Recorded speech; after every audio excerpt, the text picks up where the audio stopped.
Olá, seja bem-vindo a essa edição. Você acompanha agora as principais notícias do Brasil e do mundo. As escolas infantis de Porto Alegre registraram surtos da doença Síndrome Mão, Pé e Boca. Entenda melhor como esse problema pode afetar as crianças com o repórter Guilherme Souza. Para falarmos mais sobre esse assunto, está conosco a pediatra Monalisa Mariani. Doutora, obrigado por falar com a gente. Quais são os principais sintomas que pais e alunos devem ficar atentos? Eu queria agradecer o convite. Os principais sinais e sintomas, então, são febres baixas, lesões que se dispõem principalmente em cavidade oral, na palma da mão, nos pés, mas podem estar pelo corpo inteiro, e recusa alimentar. A gente tem que ficar bem atento a esses principais sintomas. E a transmissão, como é que acontece? A transmissão, ela é feita, então, por via oral, via fecal e por contaminação de objetos. Então, nas creches, onde as crianças dividem muitas coisas, isso é muito comum de acontecer. Qual recomendação a senhora deixaria aos pais? Os pais têm que ficar atentos principalmente à aceitação alimentar, então cuidar bastante líquidos, ofertar bastante líquido aos filhos, o estado geral, procurar o pediatra se o filho está muito prostrado e ficar atento aos principais sintomas, que são o aparecimento dessas lesões nas mãos e nos pés. E diante desse surto que está acontecendo, qual o papel das creches? As creches têm que manter um ambiente bem arejado, limpar constantemente os brinquedos, então, que as crianças compartilham. E assim que tiver criança com um sintoma, alertar todos os pais, nos grupos de WhatsApp, informar a direção e avisar também a vigilância sanitária, porque existem surtos que estão acontecendo e as creches precisam, às vezes, ser fechadas invariavelmente por causa disso. Existem riscos de complicações ou a doença costuma ser leve? Ela costuma ser leve, sim, os pais não precisam ficar assustados em relação a isso, mas pode acontecer em diminutos casos complicações, É um vírus e a principal complicação é que a gente pode ter meningites no desenvolver desses sintomas. Ok, obrigado, doutora.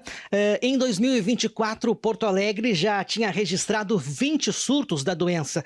Agora, em pouco mais de um mês, quase o mesmo número. A recomendação é redobrar os cuidados com higiene e, aos primeiros sinais, procurar atendimento médico. 5 hospitais do SUS apareceram na lista de melhores instituições de saúde do mundo, feita por uma revista norte-americana. A revista americana Newsweek divulgou seu ranking anual dos melhores hospitais do mundo. E o Brasil marcou presença com instituições, sendo 5 delas públicas. Diferentemente de outras listas, o ranking não segue uma ordem exata, mas sim uma lista de excelência médica ao redor do mundo. Confira só. Entre os destaques estão o Hospital das Clínicas da Unicamp de Campinas, o Hospital das Clínicas da Universidade de São Paulo, o Hospital São Paulo da Unifesp, o Instituto Dante Pazanese de Cardiologia e o Instituto do Coração. Todos estes hospitais ficam localizados no estado de São Paulo. O ranking considera desde os 300 melhores hospitais em cardiologia e oncologia até os 125 melhores em neurocirurgia e urologia. Além dessas 5 instituições, outras 15 também aparecem na lista, todas privadas e filantrópicas, com ou sem parceria com o SUS. A pesquisa global foi realizada online entre maio e julho de 2025 e tem uma avaliação ampla e atualizada do desempenho hospitalar. O preço do gás de cozinha pode ficar menor com a volta da distribuição pela Petrobras. Após 5 anos fora do setor desde a venda da Liquigás, a estatal estuda retornar à distribuição. Em agosto, o Conselho de Administração da Petrobras aprovou o retorno da estatal ao mercado de distribuição de gás liquefeito de petróleo, o conhecido gás de cozinha. A estatal planeja integrar essa operação com outros negócios no Brasil e no exterior, além de oferecer soluções de baixo carbono aos clientes. Atualmente, a Petrobras produz o GLP, mas a revenda é feita por distribuidoras privadas. A empresa deixou esse mercado há cerca de 5 anos, quando vendeu a operação da Liquigás. Ainda não está definido se a Petrobras vai voltar com venda direta ao consumidor ou se atuará apenas como distribuidora, competindo com empresas privadas que hoje compram o gás da estatal para revenda. Segundo o comunicado oficial, a Petrobras busca atuar em negócios rentáveis e em parcerias nas atividades de distribuição, respeitando as disposições contratuais vigentes. A empresa destacou que a inclusão dessa medida em seu plano estratégico ainda está em estudo. Em maio, durante a inauguração de uma obra da transposição do Rio São Francisco, na Paraíba, o governo federal fez críticas aos preços do botijão. Isso porque o gás de cozinha sai da Petrobras ao custo de R$ 37,00 e quando chega ao consumidor, custa mais de R$ 110,00. De cada 10 alunos do ensino médio, 7 admitem que usam ferramentas de inteligência artificial para fazer os trabalhos escolares. Motivo para a preocupação também é o uso de canais de vídeos e redes sociais como principal fonte de informação. De acordo com os dados da pesquisa do Centro Regional de Estudos para o Desenvolvimento da Sociedade de Informação, o ChatGPT e Gemini estão na liderança da realização dos trabalhos escolares. Pior é que 32% dos estudantes relataram ter recebido orientação dos próprios professores para recorrer ao socorro dessas tecnologias. Para os pesquisadores, os números revelam um cenário acelerado de transformação nas atividades escolares sem que haja uma mediação pedagógica para o uso adequado e crítico dessas ferramentas. A pesquisa ainda revelou que o uso da IA já ocorre desde o início da vida escolar, mas acaba se intensificando ao longo dos anos. Os dados alertam principalmente que 15% dos alunos do 1º ao 5º ano do ensino fundamental disseram ter usado essas ferramentas para trabalhos escolares nos últimos 3 meses. Já entre os estudantes do 6º ao 9º ano, a proporção de uso da IA salta para 37%. O estudo mostrou que canais de vídeos têm sido quase tão usados para ajudar nas tarefas escolares quanto o site de buscas como o Google. Deixando de lado os alunos do ensino médio, quase todos assistem a esses vídeos para as pesquisas.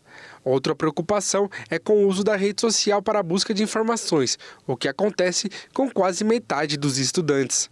Alguns especialistas em educação dizem que o Ministério e as secretarias de educação precisam elaborar diretrizes de governança que mostrem como utilizar melhor as inteligências artificiais, além de alertar que o uso dessas tecnologias seja declarado abertamente e não escondido. No âmbito do governo federal, o uso de IA tem sido detalhado por uma comissão no Conselho Nacional de Educação, com o objetivo de produzir um relatório com orientações. O material tem previsão para ser concluído neste ano. Uma jovem de 21 anos foi presa em Conceição de Alagoas, em Minas Gerais, após ser acusada de usar as redes sociais para divulgar informações sobre os vizinhos, sem verificar se elas eram verdadeiras. Ela postava na internet e só deletava as mensagens após receber um pagamento. Aniele Souza Silva, de 21 anos de idade, foi presa preventivamente pela polícia de Minas Gerais após mais de 50 dias de investigação. A jovem criou um perfil na rede social onde estimulava os vizinhos e conhecidos a enviarem fofocas e assuntos sobre outras pessoas com o fim de disseminar nas redes. A estratégia teve tanto sucesso na região que os posts chegaram a mais de milhões de acessos em pouco tempo. O que chamou atenção, primeiramente, foram assim, a quantidade de mensagens e a natureza delas. Eram mensagens muito pesadas, principalmente assim relacionadas a questões sexuais. Falando de tal, com ciclana de tal, com Beltrano. E cidade pequena, todo mundo sabe, né? Então, de fato, disseminava muito rápido e as reclamações começaram a ser constantes. Mas claro, se para Aniele foi motivo de alegria ver seu trabalho alcançando tanta gente, para as vítimas que tinham seus nomes e acontecimentos expostos, o resultado foi totalmente prejudicial. Dentre as pessoas que tiveram histórias com seus nomes publicados, muitos alegam que foram vítimas de difamação e injúria, e que as histórias não passavam de mentiras. Teve gente que disse ter perdido o casamento, outro entrou em quadro depressivo e até mesmo ameaças foram feitas, tudo por causa de informações publicadas pela jovem. As publicações incluíam acusações de traições, gravidez, orientação sexual e até agressões físicas. Além das difamações, a polícia afirmou que Aniele extorquia dinheiro das vítimas, cobrando valores entre R$200 e R$500 para pagar os posts. Alguns casos eram bem pesados, né? E as pessoas sentiam muito as consequências dessa difamação, dessa injúria. E ela estava acabando exigindo valor para poder apagar, né? Com tanta repercussão, os moradores se uniram e juntos procuraram a ajuda da justiça. E agora, os crimes cometidos pela jovem podem resultar em penas superiores a 10 anos de prisão, podendo chegar a 12 anos caso todas as denúncias de extorsão sejam confirmadas. Essa edição de sábado fica por aqui. Se você quiser rever alguma das nossas reportagens, é só acessar o nosso canal no YouTube, Jornalismo Hit TV. Muito obrigado pela sua companhia e um bom fim de semana para você. Tchau!